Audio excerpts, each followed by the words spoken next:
Students interested in fire and EMS careers can take a number of different paths to get trained and into the field. From certifications that are just a few credits to more comprehensive technical diplomas and associate degrees, our fire and EMS programs are structured to easily complete more than one credential. Hello, my name is Joseph Kane, currently in the fire medic program and graduated from the Dual Enrollment Academy.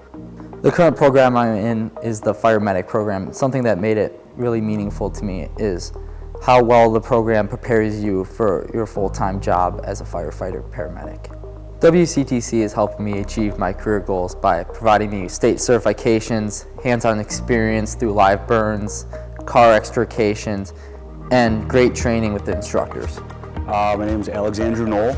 I'm with Fire One. Right now I was in the fall Fire One program. I want to be a full-time firefighter paramedic. So once I get done with EMT, it's going to be moving forward into that paramedic route.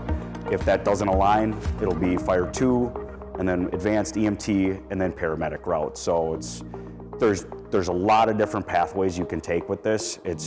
I guess it is what's best suited for you. I chose this career path because I was former military, and coming into this program, I know that the two industries have a lot in common. I hope to be in these instructors' shoes someday. I hope to be teaching the next generation behind me. My name is Laura Cecil. I am in the paramedic program. I took my EMT basic program first, then entered the fire protection technician associate's degree program. I've always been interested in the world of medicine, I guess, ever since I was a lot younger. I didn't know that I would actually end up here someday.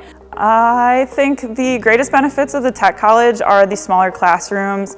Like I said, the connections that you make, they really just get to focus on you more. I think you get just overall more attention to you individually.